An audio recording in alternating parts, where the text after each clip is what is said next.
Welcome to Ascension of the Chessmen, diving into the esoteric, occult, spiritual, and conspiratorial aspects of life, focused on solutions to the problems we face in our everyday lives. Let us ascend above all differences. Let us be the light in darkness, a breath of fresh air to those who can hardly breathe, and together awaken into greatness.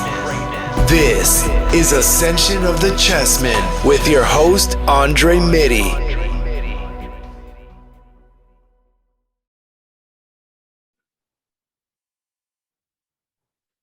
Welcome to the Ascension of the Chessmen podcast. I am your host, Andre Mitty. Today's guest is a spiritual seeker, a being true to you, certified psychedelic integration coach, and an all-around awesome dude. Ladies and gentlemen, hobbits and fairies, give a warm welcome to Derek Conjar. Thank you for coming on, brother. Happy to have you. Oh, could we do it with my last name pronounced correctly? Yeah. Dude. My bad. No worries. Everyone All gets right. it.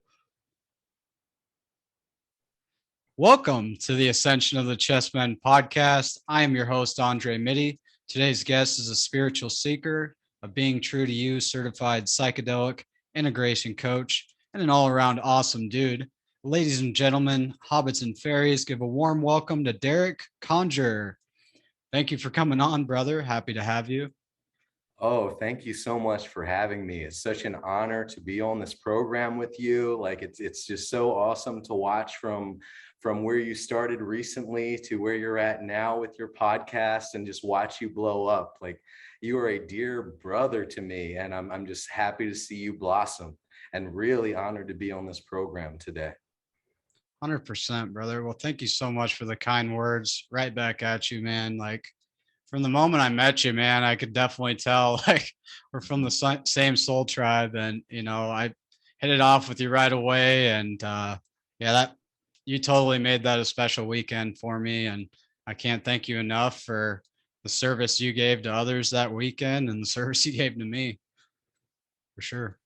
Yeah, I feel the same way. Like that was a weekend where it really felt like I was just vibing with the brothers and in a way that I hadn't before at previous weekends volunteering. And it just felt good to be in your presence, like and really get into the nitty-gritty. Like we weren't afraid to go into some deep topics, and Oh yeah. I just enjoyed hanging out with you. 100%, brother. Likewise. And I guess for those who aren't familiar, can you explain what it is that you do and what woke you up to realizing maybe there's more to this life than you were originally taught or thought? Okay, so what do I do? That's a very good question. So right now, what I'm getting into is psychedelic integration coaching, and what I'm doing is I'm helping people to prepare for psychedelic journeys, to have the skills to navigate those experiences, and also to integrate afterwards, to integrate the insights, the lessons learned, and to essentially deal with the aftermath of having such an intense experience, and also helping people like in my coaching, also helping people who are dealing with trauma, having trauma come up, and helping them work through that, because so much of my journey has been about healing dis-ease, healing symptoms in the body, mostly through healing trauma, and then finding the actual gold inside, finding the treasures in the trauma. And so that's a big part of what I'm doing now, is really stepping into that role to help people through those experiences, to navigate their journeys of reconnecting with their soul and really stepping into their power. Yes. And so that's one of the things. I've also been working on breathwork facilitation. So I've been facilitating a bit of breathwork. I had the great honor this morning of facilitating breathwork in a small gathering of healers, and it was amazing. It was powerful. It was kind of intense at times. There was one point when I had to grab the rattle and move some energy. There was a lot going on. But it's just so beautiful, and it just feels so wonderful to be in that space and to be doing that kind of work. So those are the Yes. main things. Those are the main things I'm up to now, or sort of moving into that. And like my day job has always been software development, and I'm still doing just a little bit of that. And it sort of bleeds into my work as well, where Mm, it's sort of moving from like hacking in computers to soul hacking. I like that.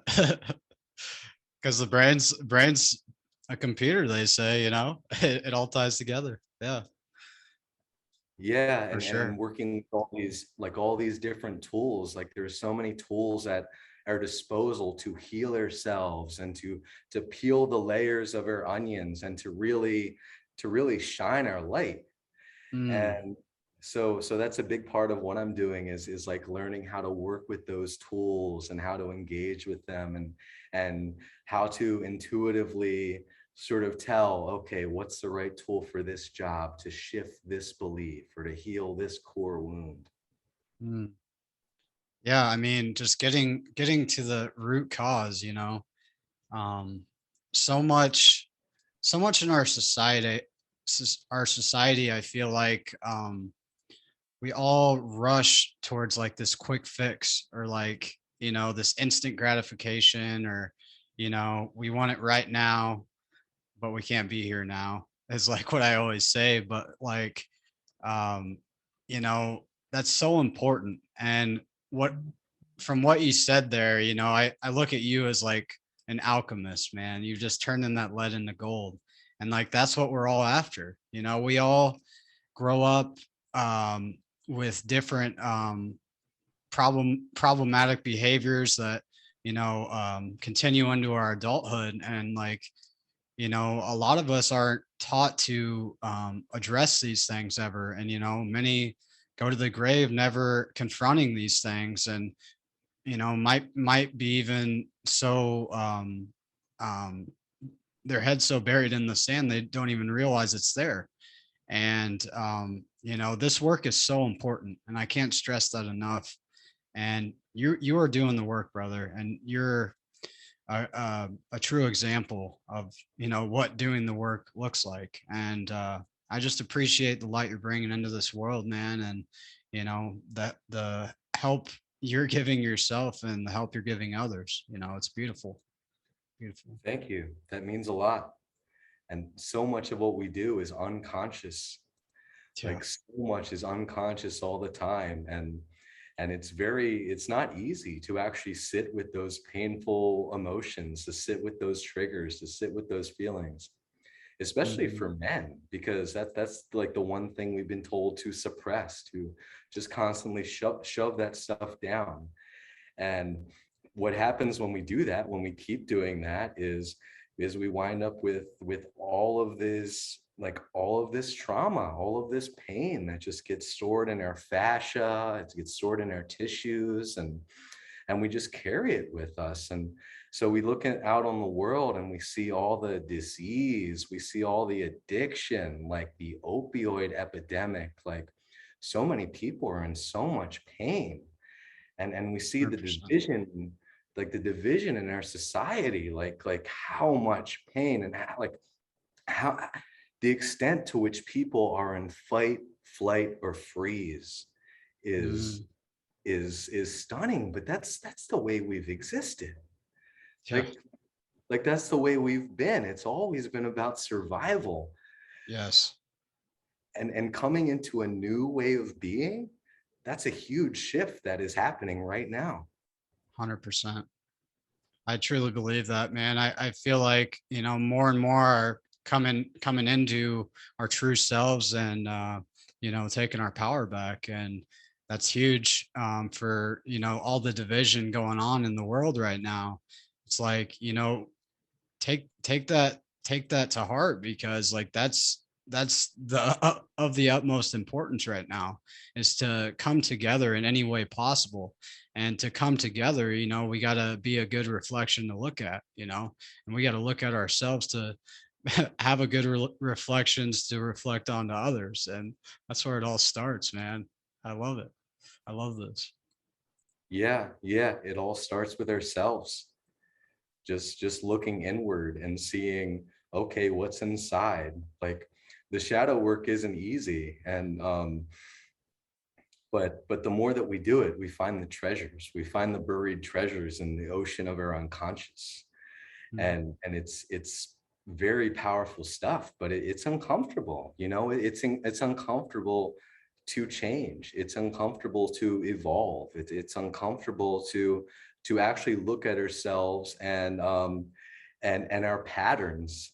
And ultimately we need to have that. It's best to have compassion for that, because there's Mhm. always a wounded inner child underneath these behaviors. And Oh it's like yes.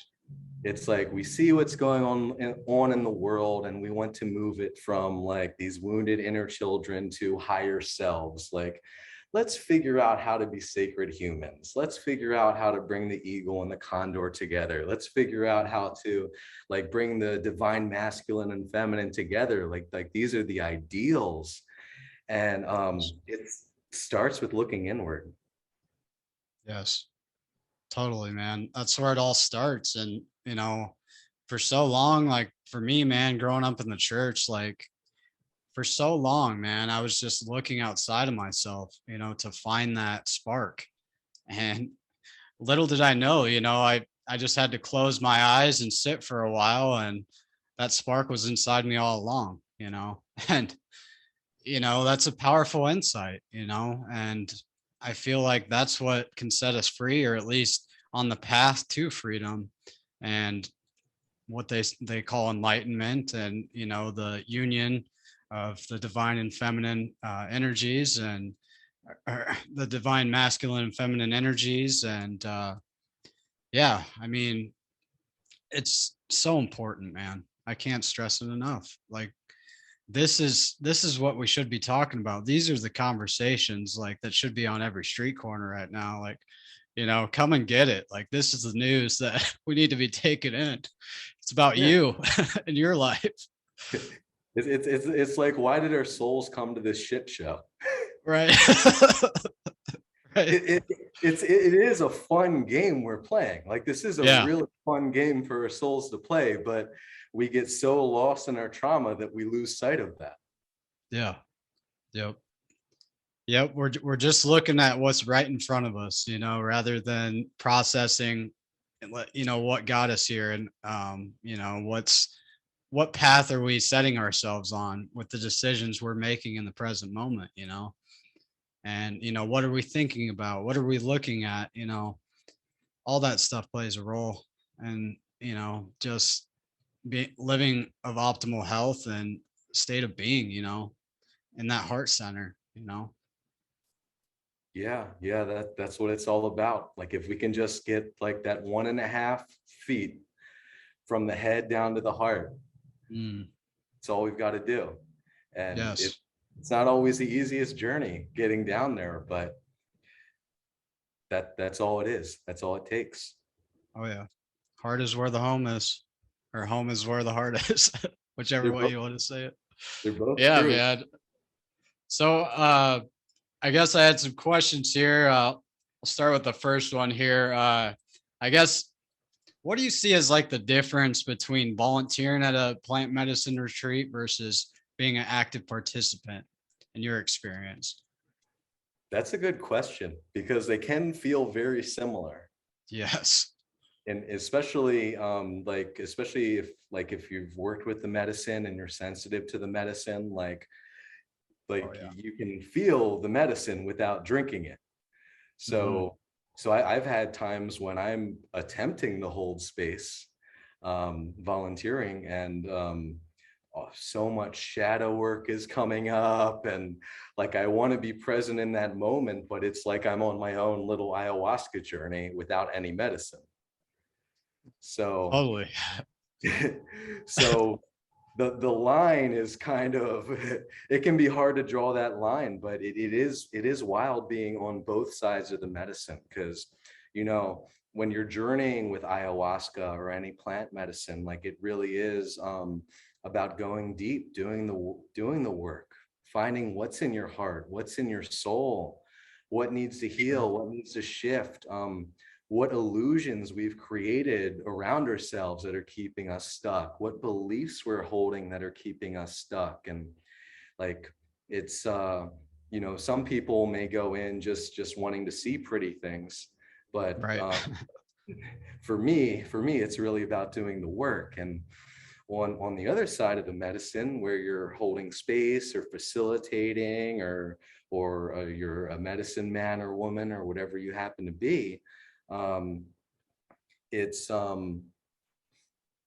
it's a different experience in that it's not focused on you. It's focused on Yes. holding that space for others so that they can go through their process, holding that compassion for others, like not judging what comes up, holding a neutral space, you know, just being present, just being there. That's all it takes. And people can go deeper with facilitation, where you're actually like moving energy, or like if you're an actual shaman, you might be like going and navigating soul contracts and that stuff like that, you may be removing entities, you know, there's a Right. whole world out there, right?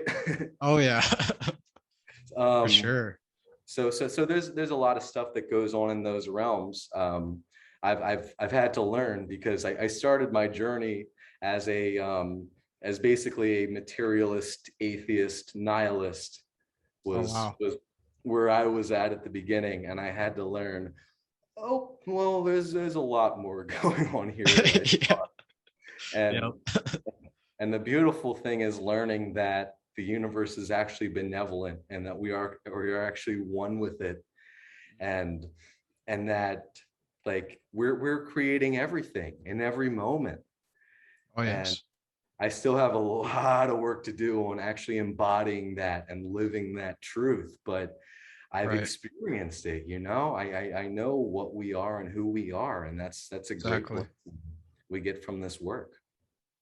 Yeah, man. That's the hardest part, is like taking it back with you and embodying that in your day-to-day life, and being present and like knowing what's possible and embodying what's possible. It's that is the work, is getting there. And it's not easy, it's uncomfortable. It pushes you out of your comfort zone, and that's where the change happens. And that's how we awaken to our greatness, as I put as my trademark of my podcast. It's like, just taking those lessons learned and integrating them in ways that are plausible or tangible, like things that work for us, no matter what that may be, just finding our centeredness like every day possible, like just to, not get too far into the clouds, but, you know, uh, like in the Bible, they say, be in this world, but not of it. It's like keep one foot in and one foot out, because it's like you got to have a balance in between. Because it's like, we can be around like-minded spiritual people, as in us having this conversation right now, and then you go out to a small town in the middle of nowhere and you're like, why are they looking at me funny? Like, why don't they get what I'm referencing here? Like, you know what I mean? It's like that's the work right there, like getting those conversations going. Why is everyone staring at me when I'm at a retreat dressed in all white after Right. ceremony? Right. Yeah, totally, man. I mean, being in the medicine, and seeing the volunteers, it's like, they really truly look like angels, man, and they feel like angels. And to have people like come up to me and tell me that about myself, like being on the other side as a volunteer, it's like, holy shit, man, like this is super humbling, man. And you know you really got me to open up, man, when I was down there. And I can't thank you enough, like, because you really do have to put yourself in the back seat, because we can get so caught up in our day-to-day lives of like, being selfish, or making poor decisions and that benefit us over others and stuff like that. Like little things we can trick ourselves into, like, oh, this will be okay. But like being in that space, putting yourself in the back seat and like putting others first, like is such an important lesson, man. And I took a lot back with me from that weekend. And I thought, I'm not drinking ayahuasca. I'm just gonna, hopefully get to see the other side, but it blew me away, man, in ways I would have never imagined. And it fills us up too. It Yeah. really does, because I mean, if at the end of the day we are love, I think, because when we're doing that kind of work, we keep releasing fear. We're releasing fear, all this fear energy, all this Yeah. shame, guilt, like all that stuff is just coming out of the energy body. And like that's what we're letting go of. And what do we have? Like when we let go of that stuff, it's like love is our natural expression. Like Mm. and we forget that, things happen, be it in this lifetime or another, whether it's ancestral trauma, whatever it happens to be, like we disconnect from our true nature. Yeah. And I think that's the big lesson. Like so many people, like it's like I used to hold the perception that people were inherently evil. Like Yeah. I I genuinely, feel that. yeah, I genuinely believe that. And realizing that we are actually divine beings who just happen to be carrying a big load because we're playing this wild spiritual VR game, and that's part of the game. Yeah, That's exactly. a very different way of framing that. For sure.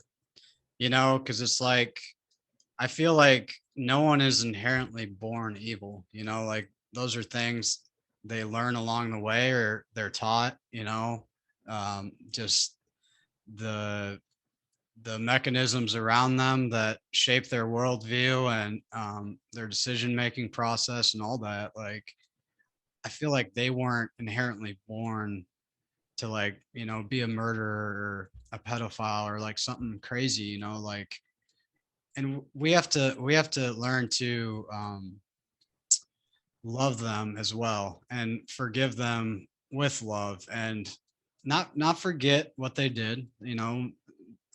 We're gonna remember the act that took place that was a evil act, but not to separate the act from the person as well. And you know they're not mutually exclusive. Like, it's like seeing the angel and the demon in a sense. Like every demon has some light in them, and they got overshadowed with darkness. You know what I mean? And I feel like every angel had a little darkness in them. They're just overshadowed with light. And it's like, just seeing from a point of unity above the duality, man. It's a trip.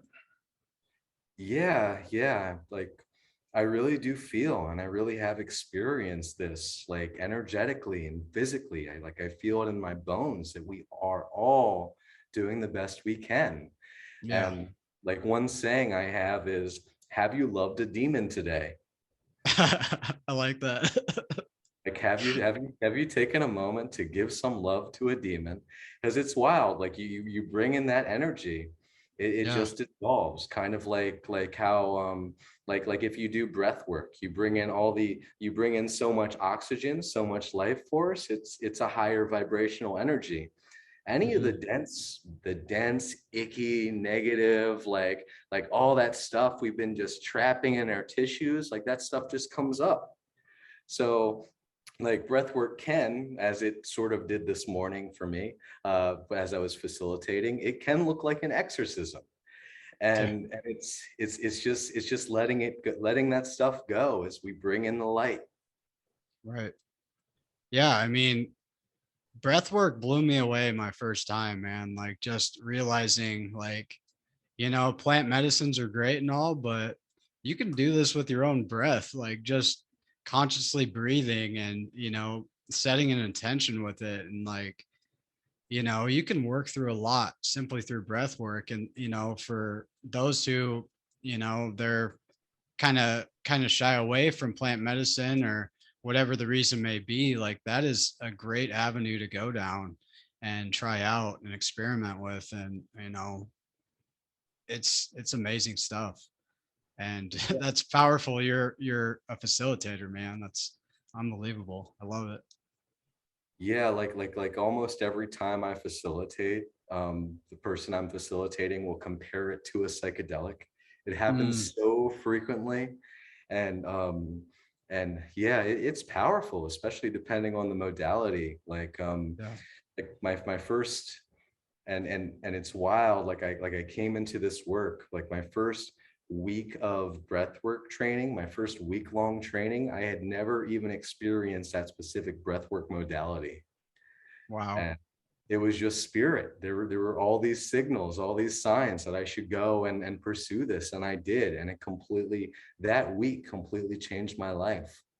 Mm, beautiful, brother. Yeah, you're definitely on the path, man. I can sense it every time I talk to you, man. Like I like where you're heading and I like where you're at.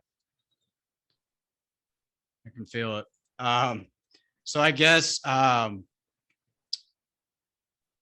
are some of your biggest influences along your path that kind of pointed you in the right direction or to where you are now, I guess? That's a good question. So um, there's one person who has been a coach and teacher to me, who has had a very profound impact on me. She's a medicine woman who serves ayahuasca and Bufo. Beautiful. And yeah, that she really helped me to confront my own shadows and find the light within. And I yeah, I'm very, very grateful for her. She's a tremendously beautiful soul. So I have so much gratitude for her. And yeah, I've worked with various coaches and teachers throughout this process. um, I feel like everyone's my teacher, everything's my teacher. um, I've learned so much from the medicines, so much from the medicines. And I like, I, I can't thank them enough. Like I really can't. And I'm so tremendously grateful. Like I was working with cannabis for a while, Hmm. and having profoundly powerful experiences just with cannabis. Wow. And like cannabis, on cannabis, like I learned how to do energy work on myself. I, I Wow. learned I learned how to go really deep into shadow work. And I learned how to shift beliefs with affirmations in the mirror. Like I was learning all these different tools and techniques, and it really did feel like the plant was teaching me, like that connection, that relationship was there. Right. um, so I'm so grateful for the medicines, Yes. certainly. And there's been a lot of medicines on this path. That's been a big part of my path. I've learned so much from the breath. I've learned so much from meditation, journaling. One of my influences is David Hawkins. Um, his Okay. book his book Healing and Recovery. It covers, he performed muscle testing to identify what emotions, how muscles respond to different emotions. Mm, And through that, he was able to see, okay, what are the higher level emotions, what are the lower levels, and what beliefs are associated with them. So this has been a powerful tool for me, because like all the way at the bottom, you have things like shame, the belief I am bad. You have guilt, the belief I did something wrong. And these right. are these are these are things we can store that can actually create all kinds of disease, be it physical, mental, emotional, spiritual. um, Yes. and one thing David Hawkins shows through his writing is that where we are on this scale determines so much about how we're functioning, be it physically, mentally, emotionally, spiritually. And like moving up, like getting from like anger to desire to like moving. I think desire is actually lower than anger, which is interesting, Wow. to willingness, and all the way up to the point where we're in joy, peace. We realize that we are one with everything, and that the universe is benevolent, and that it is us. Mm, So that's been profoundly influential to me, because throughout my path, I experienced it working. I actually noticed, like, okay, now I'm shifting, like this mindset, this belief system is shifting, it's changing in front of me. And I was feeling, okay, what happens in my body? What happens in my mental dialogue? Like being present with how shifting those beliefs changes everything around me, including mm, what comes to me, how people interact with me. beautiful, man. Yeah, that was very well spoken, man. You know, you didn't rattle off a bunch of names. You rattled modalities that have gotten you where you're at, and I love that, man. That was such a powerful response to that, and totally caught me off guard. And yeah, man, I can see how all that has led you to where you are now, and you know how every little thing that you just mentioned has played a role. And you know, you're just a ball of love, man. And I see that in you when I look at you and I interact with you, man. Like you're doing the work, man. You're bringing this love and healing to the world that we all need to see. And you know, just a beautiful reflection to look at. Thank you so much. I appreciate that so much. And I feel the same way, brother. I have so much love for you. 100%, man. Beautiful. So I guess some of the healing modalities you've worked with, you kind of went into those. I guess, was there anything that you left out there that you can think of, or should we keep Tons, moving? All right, tons. let's hear it. Let's hear it. This is something I could probably talk about for days. Um, Oh, yeah. so yeah, looking back to the beginning of my journey, back when I was in a very, very dark place, and I really needed something to shift, and I needed it to shift quickly. And um, I started with I mentioned beginning, like I mentioned cannabis. Like Yeah. I had never really smoked weed, and I had an experience with cannabis that really opened me up, and I released so much, and I could feel like how this was healing me. And then shortly afterwards, I had my first experience with mushrooms, and I went in with the intuition that this was going to be tremendously healing for me. And I was so depressed going in, and I released so much. It just felt like the weight of the world came off my shoulders, and I could actually be present and enjoy and enjoy what was around me. And that started me on a path. And so from there, I got into things like microdosing. I was debugging a very challenging health issue at the time, and I was sort of like assembling these different supplement stacks together to see if it could shift things. And I moved to Florida, drank ayahuasca, and that completely shifted everything for me. But I had to keep coming back and working with the medicine to really just get past the extreme protection mechanisms I had in my mind, which is, you know, it's what the ego is. It's what it's here for, and it's a beautiful thing, protecting the body. Oh, So yes. no resentment towards the ego, but there was a lot of work that had to be done there.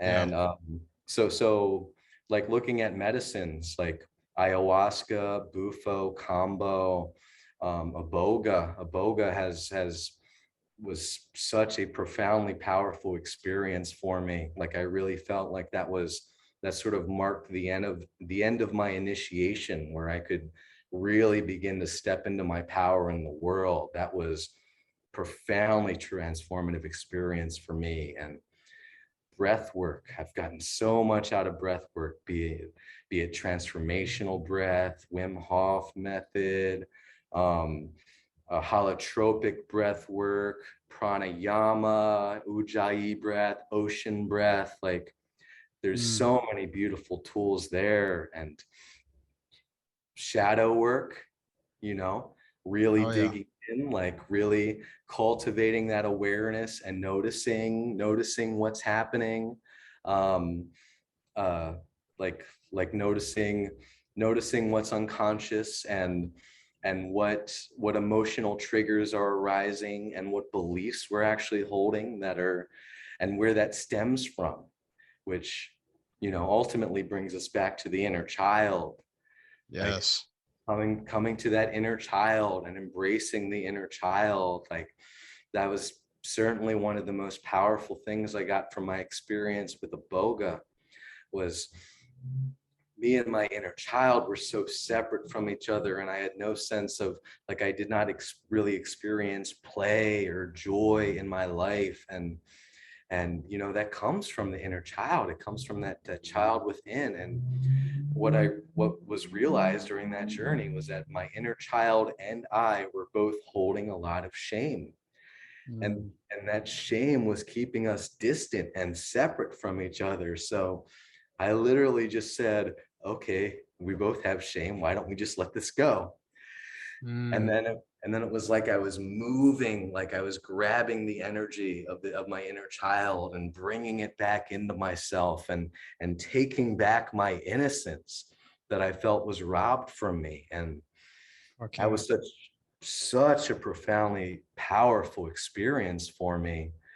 And meditation, that's a everything, all of this stuff is meditation. Oh yeah. Like the breath 100%. work, like shadow work, it all depends on meditation. Like one Yeah. of the one of the earlier things on my journey was a 10-day Vipassana meditation retreat. Oh yeah, you were telling me about that. That's Yeah, that's sounds life changing, brother. yeah, that really opened me up to how things can be if Yeah, I can cultivate that level of awareness. And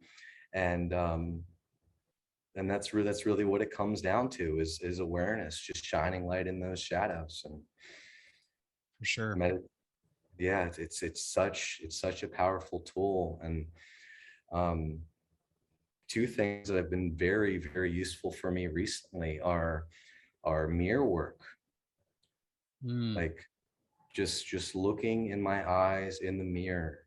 And like if I'm dealing with a you know, men where we've been taught to repress our emotions, then it can be hard to bring them up sometimes. And if that's happening for me, I know I can just look in the mirror, connect with my inner child, and say the things that need to be said to bring up that emotion, to bring it Yeah. up, to bring it out and release it. And literally just sitting, just laying and feeling my feelings has been such a profoundly powerful thing for me. And getting curious about the feelings, asking questions. What does this feeling have to tell me? Like Mm. there are so many tools, I can go all day, but these are, it's beautiful. And learning to use that intuition and be our own healers. Like it's so Yes. empowering. 100%, man. And like all these are like tools in our tool belt, like we can use when these problems or situations arise in our lives. Like it's like, oh, I got that tool to deal with this better, or approach this better, or it's so important to have these tools at our disposal and be aware of the functions of them, and what they are, even like I feel like a lot of these things are becoming more. I don't know what the word I would use. I'd like to say popular, but I guess just more mainstream, I guess, to the point where like more and more people like are, aware of what these terms mean, and they've at least heard them, like it's good to see. And I feel like that's a sign of the times and where we're heading, which is good to see and know that we're heading to better things in front of us.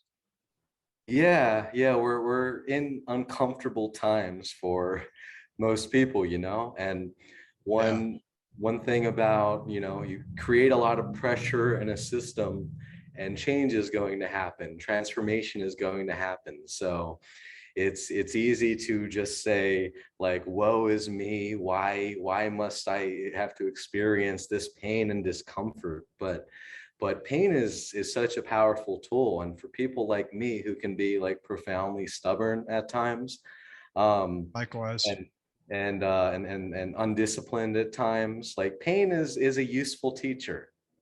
Yeah, for sure. It definitely kicks you into gear, kicks you in the butt when you need it most. Yeah, yeah, like like there was a period like I was dealing with I was healing like complex dissociative PTSD, where I was Mhm. very dissociated and out of my body all the time. And once I really was able to heal that and move out of fight, flight, freeze, um, I was started dealing with so much physical pain. And and you know, the physical pain was ultimately, it was a manifestation of that mental and emotional pain that I was carrying, and Mhm. spiritual pain that I was carrying. And yeah, I'm just so happy to be where I am now, and to like not have that pain be like just a constant like day to day like thing for me, like it was not long ago. But the lessons I've learned from it, like, and I could see this throughout the process, that okay, let me go into the pain, let me feel into these sensations, and then and then oh, this is the lesson. This is a lesson. I'm feeling grief for Mother Earth and what's happening in the world. I'm feeling like I've been holding this belief about not being loved. Like all these different things come to the surface, and we realize, oh, here's the lesson. Like Mm. it's we have so much to learn from the pain. Yes, totally, man. That brings up something for me. Like I did acupuncture for the first time last weekend, and I didn't really know what to expect. And I kind of went in there for anxiety and just childhood stuff, working through um, the inner child work you were talking about. And just um, I also said lower back pain, so I think she kind of um, put the needles in based off of what I told her. I'm still learning how all that works, and more about Chinese medicine. But um, we had to wear masks in there, and I'm still not used to the masks. I don't think I ever will be. But I noticed, and this was such a powerful experience, man. I I can't even like put it into words, but like it was like instantaneously I had this anxiety come up for this mask. And it was like, gosh, I really hate to be wearing this mask right now. And I'm like hearing this internal dialogue inside. And then I start having this pain in my ankle literally instantly after this anxiety came up. And it was like, oh, like, is this pain associated with the anxiety that just came up from this mask? And like after I like faced it and dealt with it and surrendered to it, let go, the pain went away. And it was like it just showed me like how powerful we are, and how we can change those things, like just by focusing on the love and bringing it love and healing into it, and not getting wrapped up in it and like let it like drag us away. Like, you know, these things are an aspect of us, but they're not who we are in our entirety. And I feel like once we like can like face that aspect and like alchemize it, like it's powerful, man. And I just, yeah, that's what I experienced last weekend.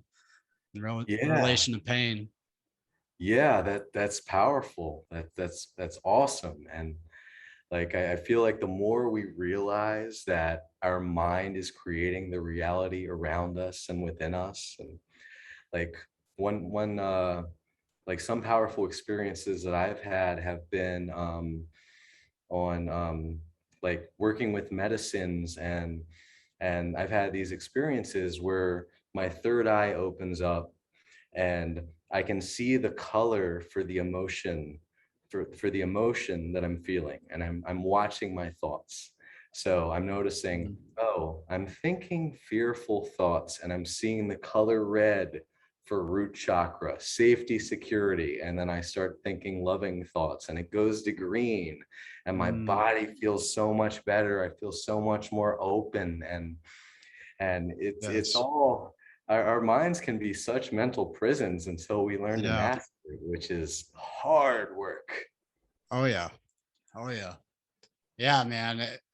It literally just felt like just a long guided meditation. Like, um, it was just like I was having this internal dialogue, man, and like just working through all that. And, you know, it just blew me away, man. And I can't wait to go back. And yeah, like I recommend acupuncture to anybody that's on the fence about trying it because, you know, I've done float tanks in the past and I've tried other things as like um I guess ways of dealing dealing with self-care and stuff like that, just trying different modalities out there. And you know, I'd put acupuncture above massages and float tanks in my opinion from that experience. So I mean, I think they're equally all great, but that experience blew me away, man. I don't know if you've experienced acupuncture yourself, but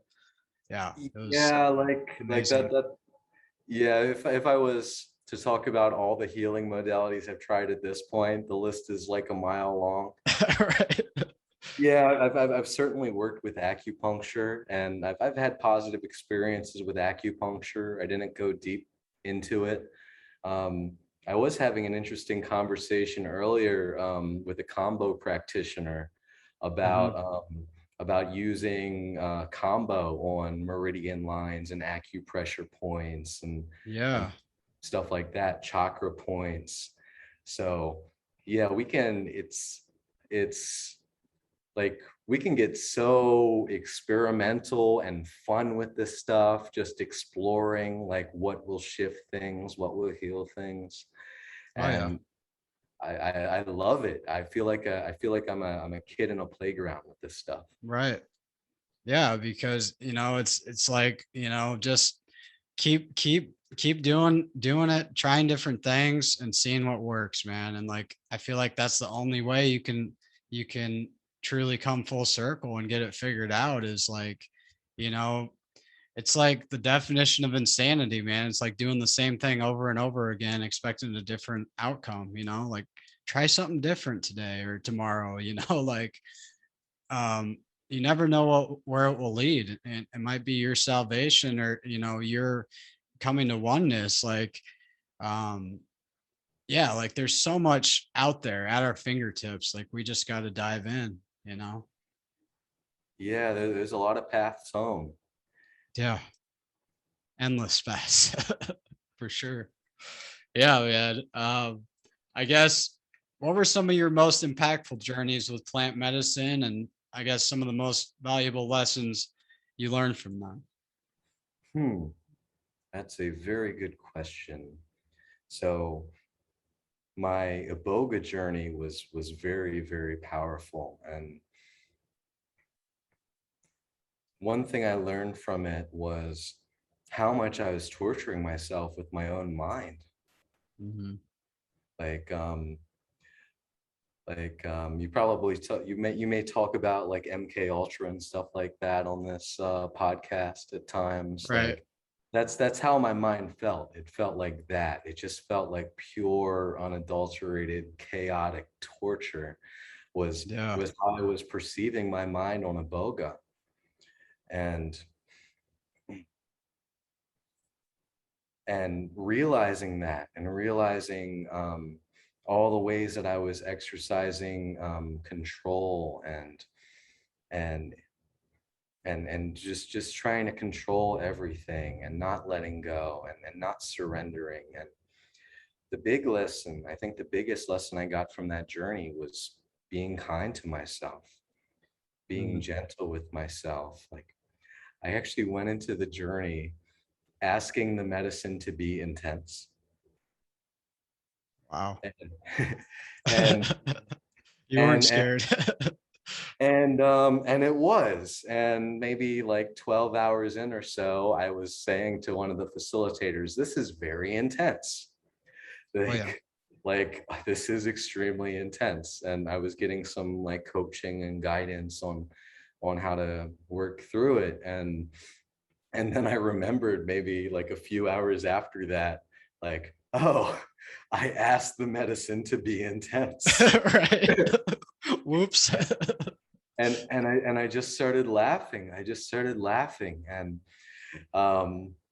yeah, That's what was great. really coming up for me was being kind to myself, Mm. acknowledging myself, being gentle with myself, which is something I've been learning over time. Like, there was one point when I realized, like, this was like, speaking of keeping your head in the sand or not having much awareness, like, there was a point when I realized that every time I showered, I was hitting myself unconsciously. Mm. Like, learning to be gentle with myself. And ever since that experience, I've been breathing so much more smoothly and gently, like, Mm. not forcing the breath. Like, I just breathe so much better after that. And like, I feel like so much of how we show up in the world is how we're breathing. 100%. Breath So is life, man. 100%. yeah, it's the life force. Yeah. Yeah. I mean, and that's why, like, the mask thing, man. It like because inherently in my mind I knew it was wrong, but it was still having to surrender to that, even knowing that it's wrong. It's like, okay, man, like, you can fight this war later, but why ruin your experience because of this? Like, there's a million things you could be happy about, and you're worried about this one thing you can be mad about. Like, just surrender, let go, and breathe. And it led me through it. Yeah, Yes. that's good. That's good. And another thing that comes to mind is like, I've had so many powerful experiences at this point Hmm. that I mean, a lot of this, I have to review my notes and see, Right. oh, this is what happened, this is what shifted. Right. And like, one thing that comes to mind, because I mentioned I was a like materialist, atheist, nihilist, I believe that might makes right. Like, this was my belief system. It was not a healthy belief system. It did not make me feel good in the world. And Right. it's, it came from feeling unsafe in the world. That's where it came from. And um one experience I had, which was somewhat radical, was having 4 hits of bufo in one day. Oh wow.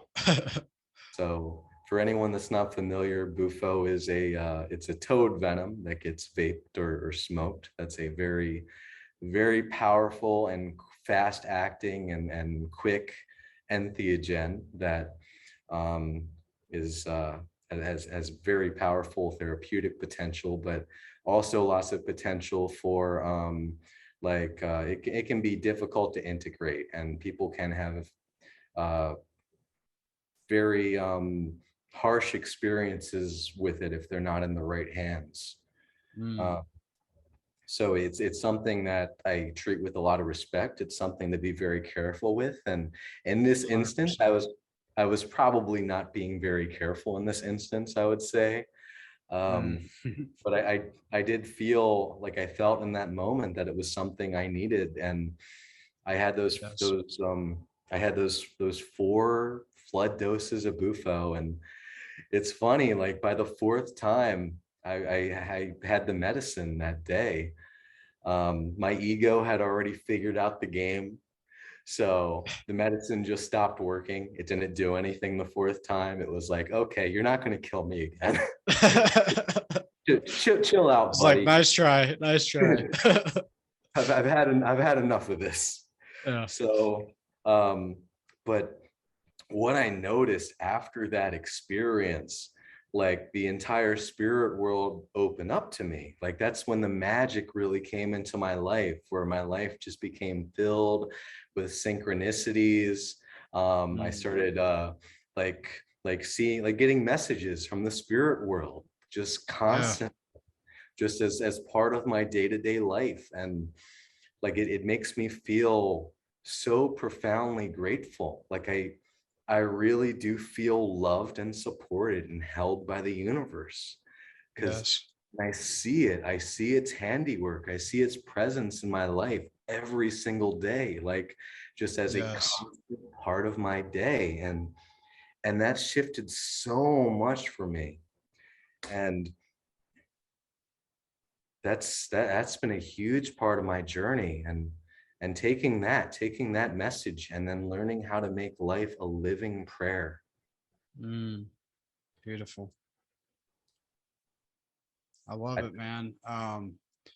Yeah, I completely agree, man. I was just gonna ask, so I've never done Iboga, and I definitely would like to do it someday. I feel like I gotta complete that sacred pyramid or triangle, trinity.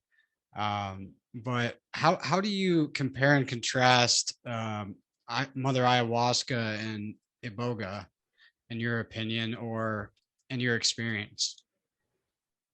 Oh, that's a good question. They're profoundly different.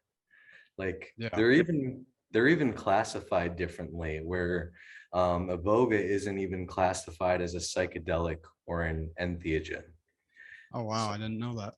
it has its own classification. And I feel like I should know how to pronounce the term, but I don't. It's something like one Rogan or something Okay. like that. And Google it, folks. yeah, Google it, folks. And what it basically means is it's replicating a dream state. Um, what I found with it is it's not like taking you out somewhere into the spirit world. It's very much in the body. And like you can see things, like you may see your ancestors beside you, and you may see, you probably will see visions and things like that, as if you're in a dream. And you can Mhm. talk to the medicine, ask it questions, and it can show you things, to answer your questions. And it's really powerful. Like it's kind of like a playful genie, it seems Mm. like Yeah. there was someone. It was a very, very gentle Iboga ceremony. So like often there's purging with Iboga. There was no, I think only one person purged, and this person specifically asked the medicine to cleanse her liver. Oh wow. So you ask it to do things and it'll do things. And Right. um and it's there for you. And I kind of saw it as this like playful Ganesha, and I felt so Mm. enamored with it. I felt so much love for that medicine. Um and like it takes you into your body, it takes you into what's stored in there, and it really helps to clear the vessel out, to just clear the vessel of whatever's stuck in there. Like I've read that people, like it can be difficult for people to have too many, like it's not something where people can keep coming back and back and back to ceremony like ayahuasca, Right. because they just run out of stuff to clear. Mm. It has that profound of a clearing on the vessel, on the body temple. And it's very useful for like, people know it for addictions, like ibogaine treatments. So people Yeah, know it yeah. for dealing with opiate addictions, heroin addictions. But it's very powerful for things like OCD or Tourette syndrome or physical health issues, viruses, like Mm. physical pain. It's extremely powerful for physical pain because that's really what shifted the physical pain for me. But it's an intense experience. It's a big one. Like it's a lot of work, and um It's a lot longer too than ayahuasca, right? yeah, it was about 48 hours for me. Oh wow. Holy cow. And often for people with ibogaine treatments, like they're going for 3 days straight. Holy cow. Yeah, that's intense. Just not even doing it, but like just hearing that, like holy cow. Yeah. It's Yeah. very Was it more masculine or like a grandfather energy, did you feel? like people have different perceptions of it. And Mm. I don't have a strong opinion about whether it's more masculine or feminine, but what I really did feel from it was that it was really taking me into this game, Mm. into the game that our souls are playing, and Yes. really just giving me a like higher level perspective of this game that we're playing, and allowing me to see how profoundly fun this is, Oh yeah. and why we choose to do this, like why we choose to come here for this. And it felt like an apotheosis for me. Like I really did feel in my God self like I never have before. Mm. And and Beautiful. um and I was I really wanted to maintain that. I really Oh wanted, yeah. okay, like if I keep focusing on my third eye and heart in this way, I can be enlightened forever. And it didn't work out that way, Right. unfortunately. It's like, damn it. Damn it. I'm not free of suffering forever. Right. Got to go But back to work on Monday. Yeah. yeah, yeah, but oh, my life has shifted in so many beautiful ways since then. So I'm profoundly grateful for that medicine. And Amazing, brother. I hope to work with it more. I hope to serve it someday. Amazing, man. Yeah, I've heard so many amazing stories from how that plant has impacted people's lives, and you know, I I cannot wait to get down there and work with it for sure, because I definitely think it would make a big impact on my life, and I don't doubt it whatsoever. Like knowing what ayahuasca's done for me, I can only imagine what Iboga could do for me and continue to do after the fact. And yeah, man, you're a prime example of what it can do for somebody, and how they can benefit from it, and how it can change their lives for the better. Yeah, I do feel like it was sort of the end of a long initiation process, and that it's really Mm, what has allowed me to step into love in a much deeper way, and step into my power in a much deeper way. So yes. profoundly grateful for that medicine. Beautiful, brother. Beautiful. Um, so I guess living through these times, of chaos and uncertainty, um, how do you stay grounded day to day, and what are some of your daily spiritual practices that others could try out for themselves? So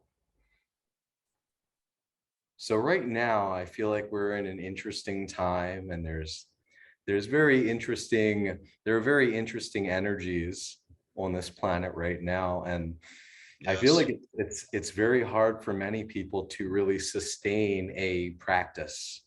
Um, Mm, like, 'cause, like it seems to be increasingly common for people to realize that the things that were keeping them balanced and grounded a year ago, are not really working like they used to be. So yes. it's I've my practice has always been alive. It's always been playful and experimental and not particularly rigid. So that's how I've approached it. And it's also been very intuitive. Like, what do I intuitively feel will be helpful in this moment? Um, Mm, when I think about being grounded, I think about being more in the body, because like there are things like earthing, like just sitting on the earth, that can be very grounding for many people. But if you're very, very connected to nature to the point where maybe trees start talking to you or things like that, that might not be the most grounding experience for you. right.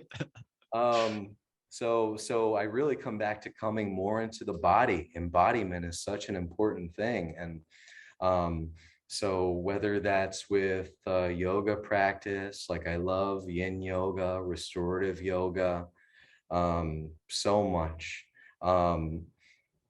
Whether it's with salt baths or Sir. whatever it happens to be, like really just coming into the body, like if you're doing, say, transformational breath or holotropic breath work, that might not be the best tool for grounding. That's a journey.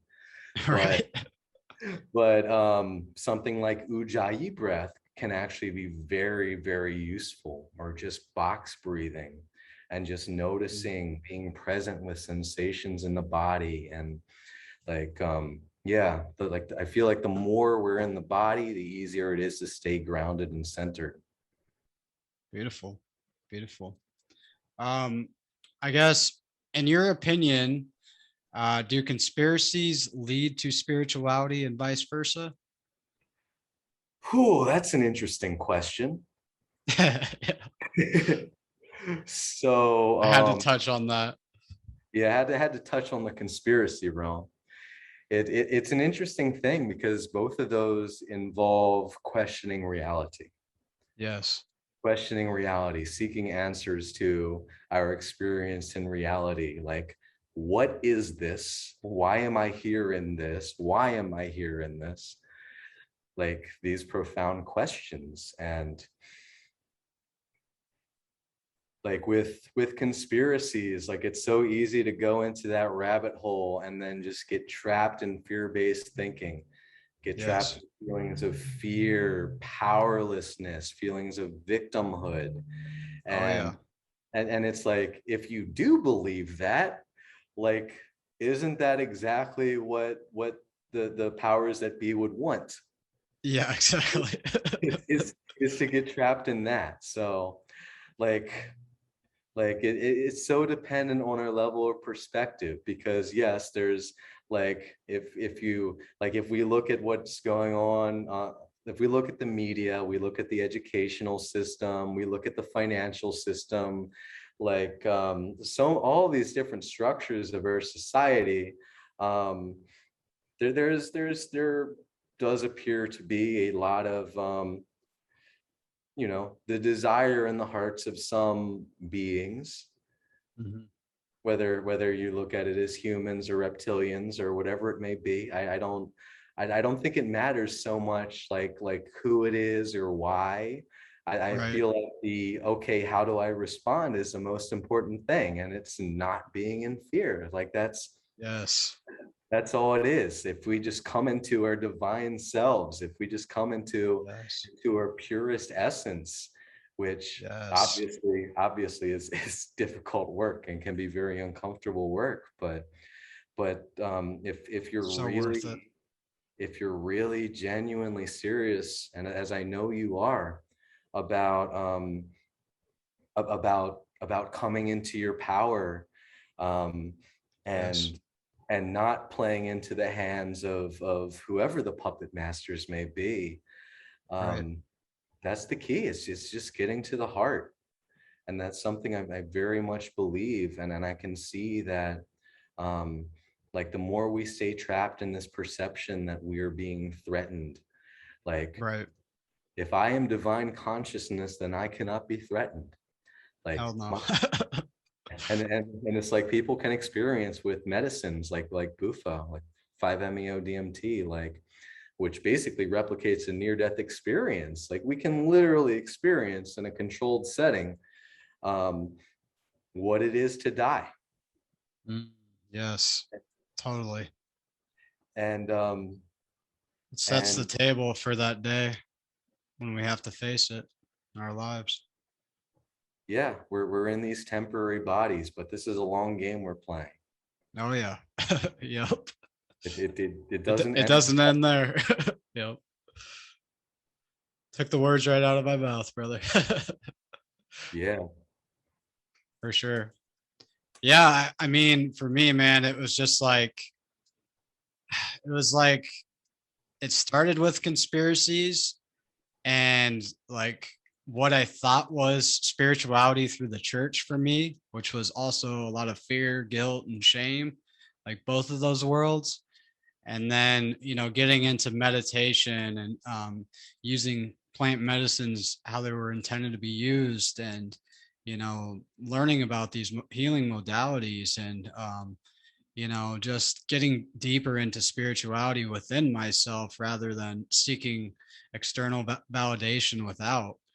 It was like that was the game changer for me, man. And that's when it all came together for me. And it's like, well, like, there's no reason to sit here and play the victim anymore. Like, I can't sit here and blame, like, oh, these rich guys are running the show. Like, okay, well, what show are you running right now in your life? Like, you have just as much power to like make better decisions, like live a healthier, happier, laugh more, just aspects of life that you have complete control over. Like when you give yourself that control and just, let loose and be free, man. And yeah, not live in fear of that crap, because like that can bog you down and like it just leads nowhere but to victimhood and very negative state of being. Yeah. And these are such exciting times. Like, do we really want Yes. to be playing a game where we go to jobs for 8 hours a day that we don't really want to be at, and then we go home and then we retire when we're 65? Like, Right. like, is that really the video game that we want to play in this lifetime? Hell Like, no. in these times of transition and upheaval, like this is, if your soul is an adrenaline junkie and you're aware of this, like these are your times. Oh yeah. Best Let's time to play be the alive, game. baby. Yes, sir. Do it. Yeah, it's just getting started out here. This is what we were made for. I love it. Yeah. Yeah, like realizing how like all of that, like all of the old conditioning, like harmful like belief systems that were kind of like holding you back and shutting you down, like Yes, finding out how it's such a gift now and that you can transcend it and just create something truly amazing in this world. 100%, man. Yeah, I mean, I feel like these are the conversations, man. Like, I feel like more and more of these conversations are happening. And like, if, what we're doing here tonight, like just sitting here going back and forth, like if somebody can hear this and it can get them to, better their lives or be inspired to, do something different today than they did yesterday that, wasn't working out so well. And, just kind of picks them up if they were feeling down, that's all I really want to achieve doing this. Is like that's the whole reason I'm doing this.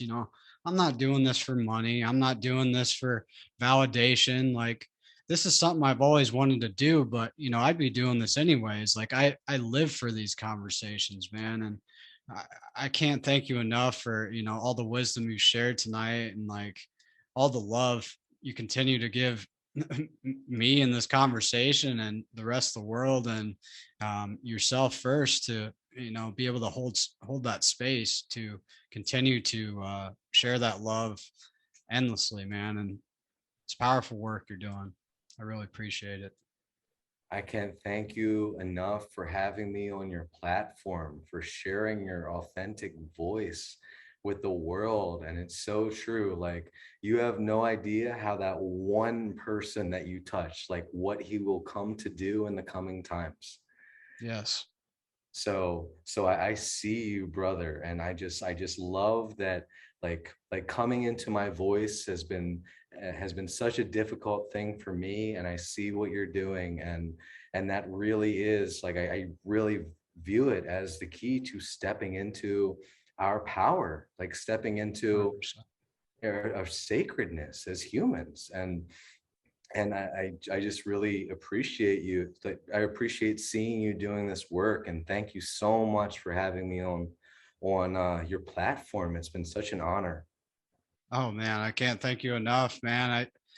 I've met so many amazing people there, man, and that's the Soul Quest community. Shout out to them, and who knows what the future holds, and um, you know, I'm just so thankful for what that community's given me, and all the beautiful souls I've met there. You being one of them, and I guess if you had any final words of advice for the listeners, and I guess where they can find you or anything you want to plug here at the end. Sure. If you want to find me about to inquire about integration coaching or breath work, you can go to risingheartcoaching.com, risingheartcoaching.com. And I may be rebranding soon. So if that redirects to another website, that's because I've rebranded. Um, and Final words, I would just say, go within.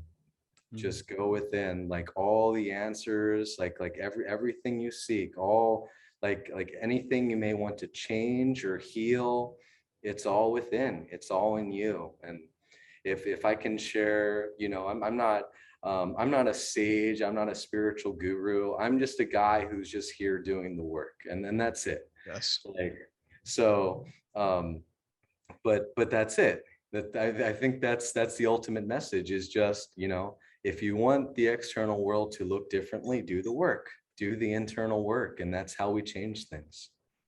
100%, man. I couldn't have said it better myself. And, this has been a beautiful conversation.